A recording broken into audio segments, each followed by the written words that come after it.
country was facing. I mean, frankly, we were screwed. What you have achieved in 10 months has been historic, has surpassed any other presidency, and I fully believe what you will achieve in the next 3 years will never be beaten. So it has been an honor to serve you. I've been at your side for many years. I will continue to be there. And it's just an incredible honor, and I look forward to enhancing the relationship between our two nations. But again, thank you for entrusting me with this position, and I look forward to doing a great job for you. Thank you very much, Sergio.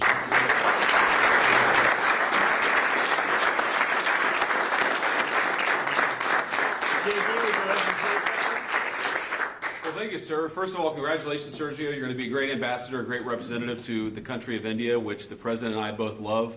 As a lot of you know, Sergio was a critical piece of what made the first 10 months such a great success. Obviously, the President's leadership is the most important thing, but you can't do a whole lot unless you've got good people around you. And Sergio did as much as anybody to ensure that the White House was staffed with the very best people, people who were loyal to the President, loyal to the country, and loyal to the agenda that we're trying to implement. So thank you all for being here. I think it's a great testament to you, Sergio, that you got multiple cabinet secretaries, Erica Kirk, the President of the United States.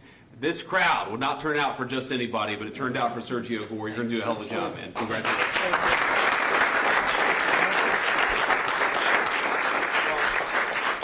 Just to echo what Sergio said, Mr. President, you've done a lot for this country, more than any other president has in such a short period of time. And part of that is putting together a phenomenal team. And I know Sergio was instrumental in helping you achieve that. And so we think he'll do a great job. This is a very impressive collection of people.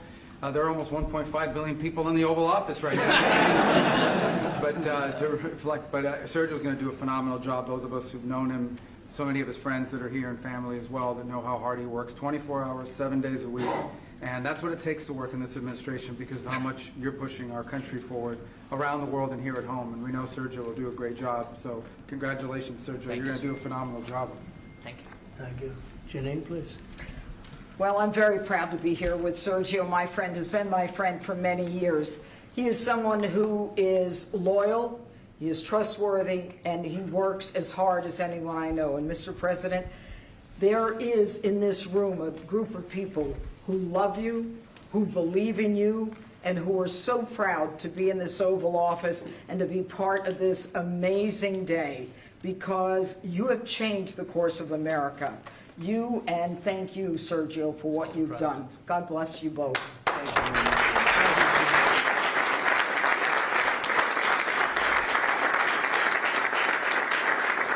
Well, he was also very good friends with a guy named Charlie. We just knew him as Charlie, and his wife, who we love so much, is here with us. And maybe you know how close they were together. Maybe, Erica, you could say a couple of words, please. Honored to, sir.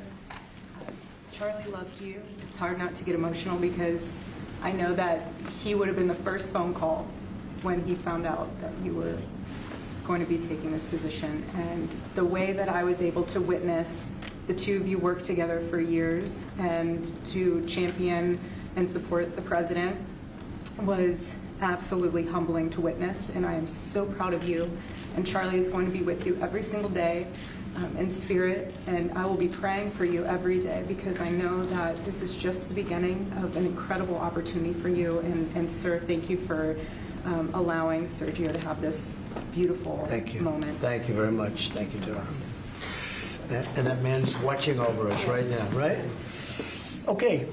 Any questions? You mentioned senators that are here, Mr. President. Do you personally approve of the deal that's happening right now on Capitol Hill to end the government Well, it shutdown? depends what deal we're talking about. But if it's a deal I heard about, that's certainly, you know, they want to change the deal a little bit. But I would say so. I think based on everything I'm hearing, they haven't changed anything. And we have support from enough Democrats. And we're going to be opening up our country. It's too bad it was closed, but we'll be opening up our country very quickly. Mr. President, that deal does reverse the mass firings your administration put through during the shutdown. Did you sign off on that, and will you abide by that if this passes? Well, I will be. I'll abide by the deal. The deal is very good. We're not going to be giving $1.5 trillion to people that came in from jails and from, you know, the gangs and drug dealers and all of these others that they wanted to be given health care, which would have hurt our health care system. I hope that we're going to be able to have a health care where Lindsay and I were discussing it, Jim and I were discussing it, and Katie, we discussed it We want a healthcare system where we pay the money to the people instead of the insurance companies. And I tell you, we're going to be working on that very hard over the next short period of time, where the people get the money. We're talking about trillions and trillions of dollars, where the people get the money. Yes, please. Syria, the Syria president, sir, could you update us on your meeting? Did you come to any agreements? Say it. With the leader of Syria you Yeah. had earlier, did you come to any agreements today? Well, I've had an agreement with him. He's a very strong leader. He comes from a very tough place, and he's a tough guy. I liked him. I get along with him, the new president of Syria. And we'll do everything we can to make Syria successful, because that's part of the Middle East. We have peace now in the Middle East, first time that anyone can remember that ever happening. And,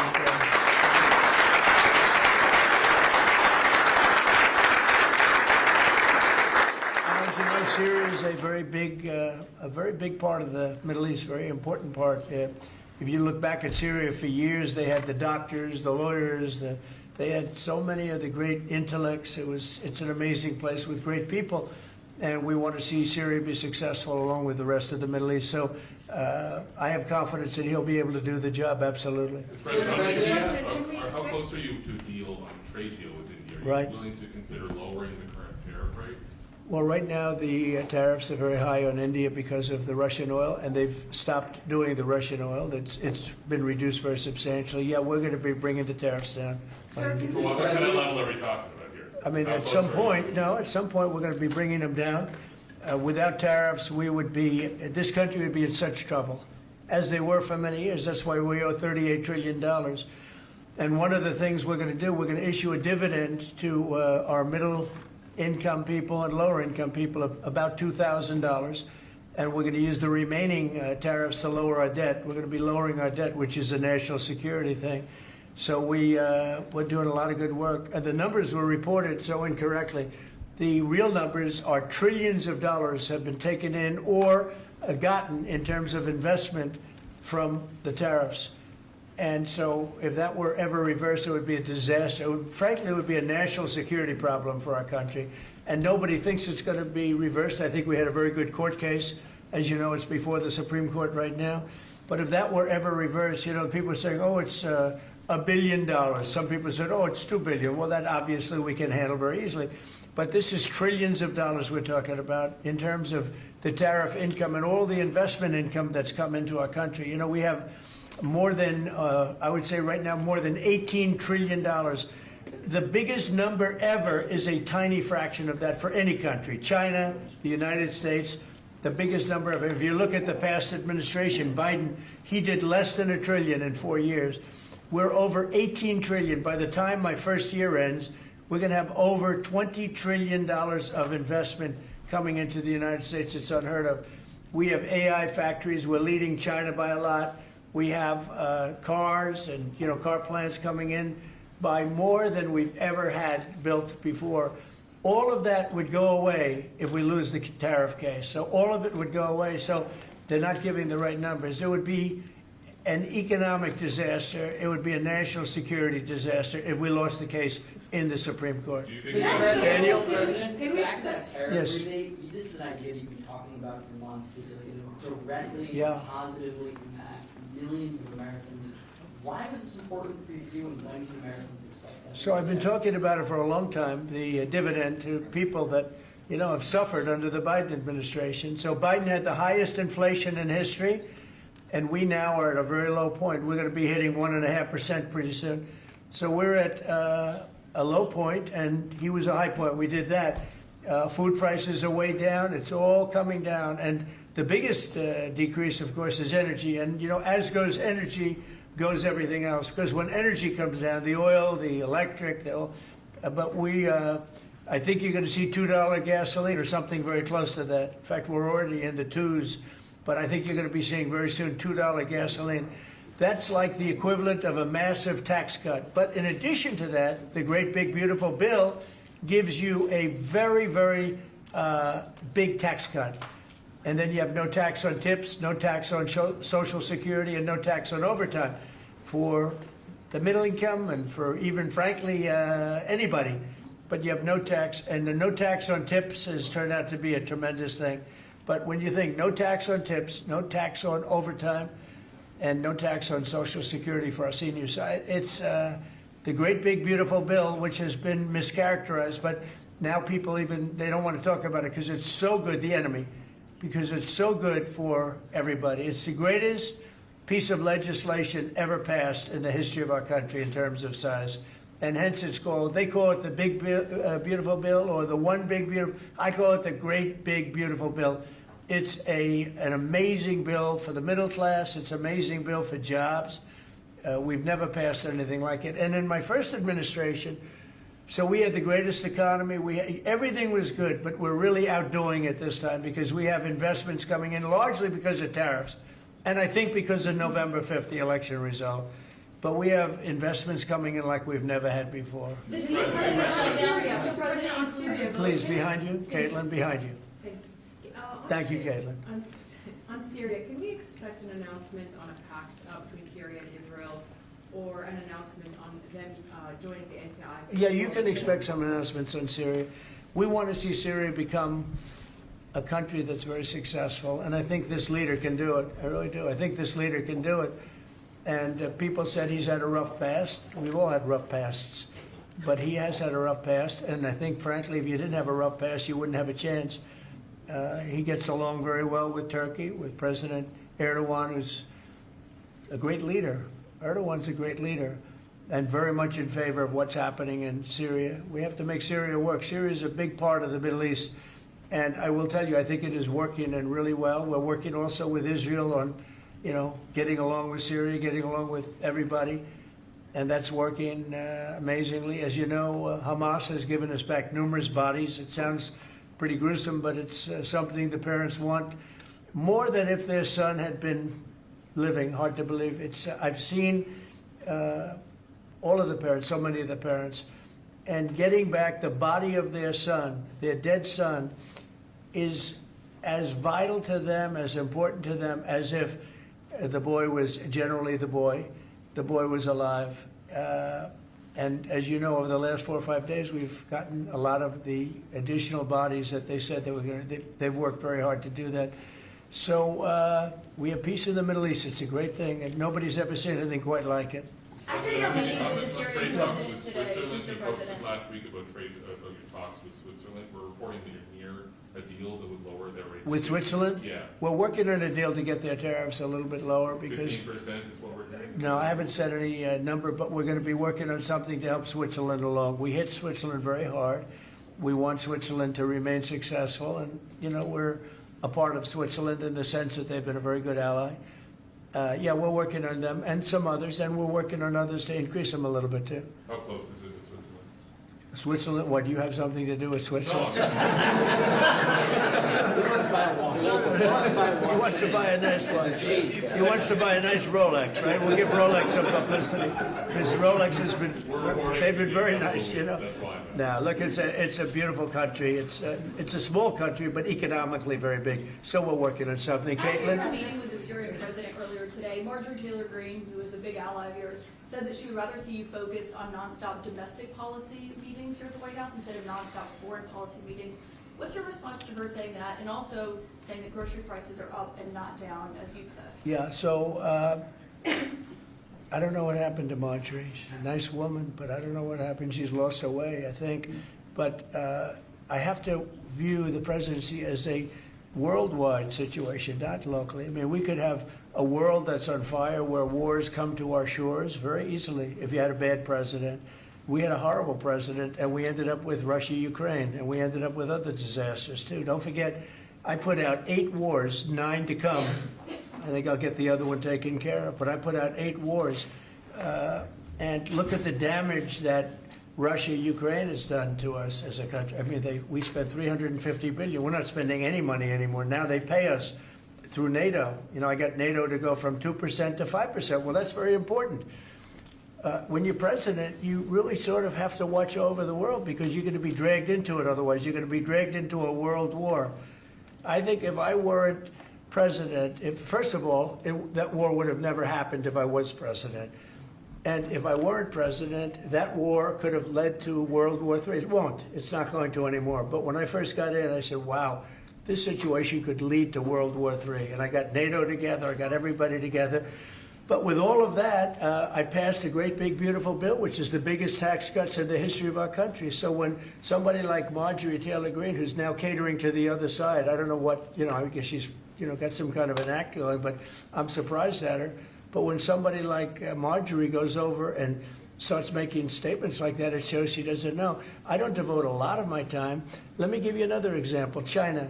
China was going to hit us with rare earth. Now, everybody says, well, what does that mean? Magnets. If China refused to give magnets, because they have a monopoly on magnets, because they were allowed to happen over a 32-year period, there wouldn't be a car made in the entire world. There wouldn't be a radio. There wouldn't be a television. There wouldn't be internet. There wouldn't be anything, because magnets are such a part. Now, nobody knows what magnets are, and not overly sophisticated, but to build a magnet system would take 2 years. So if I weren't able to say to China, look, if you're going to do that to us, we're going to charge you 158% tariff. It was 100% on top of 58%. And China called up immediately and said, we will make peace. And we made peace. We made a great deal. We made an unbelievable deal. China's paying tariffs to the United States, not the United States paying tariffs to China, which has always been the way it was. Nobody can believe these deals. But so when somebody makes a statement about he's devoting time to the world, well, the world is the United States, because if the world's in trouble or if the world is ripping us off, the world was ripping us off before I came here. Europe was getting massive tariffs. They were sending us 9-10 million cars a year. We were sending them none. They were not taking our agriculture. We were taking massive amounts of their. It was so unfair. Now we have a deal where $950 billion is coming into the United States because of me and because of tariffs. So if I don't do all these things, our country is doing very poorly. So, it's easy to say, oh, don't worry about the world. But the world is turning out to be our biggest customer. The world was on fire. And we could have been in that fire very easily if you didn't have a president that knew what he was doing. Can you guarantee to Americans that travel is going to go back to normal once the government... That travel is? All the air It'll go better than normal. You know why? When the government reopens. Yeah, sure. It'll be much better than normal because we're buying the most sophisticated avionics and, technology for our control towers. And we didn't have that. We had a guy named Buttigieg. Edge, they say is the best way. Just say two edges, like off the edge of a cliff, which is where they were taking us, by the way. Edge was the Secretary of Transportation, and he spent billions of dollars trying to patch together our air traffic control system, which was a conglomeration of all different systems in all different cities. They had hundreds of companies working on it. And they were spending billions of dollars.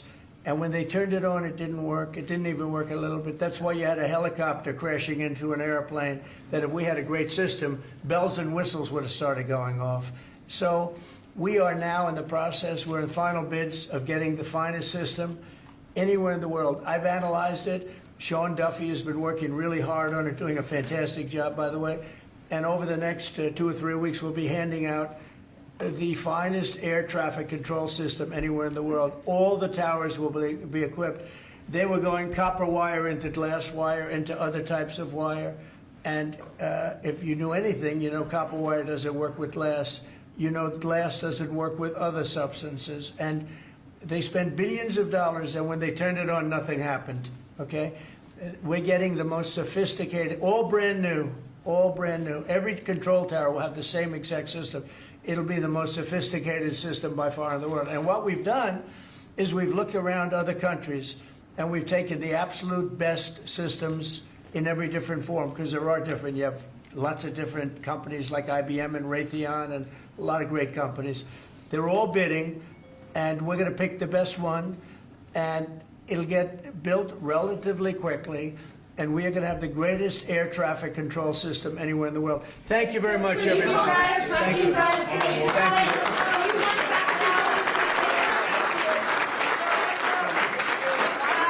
you. Let's go. Start moving. Thank you all. Thank you, press. Thank you, press. Let's go. Thank you, press. Let's go. You guys. Thank you. Thank you, press. Thank you, press. Thank you, press. Thank you, press. Thank you, press. Thank you. Thank you, Mr. President. Keep going.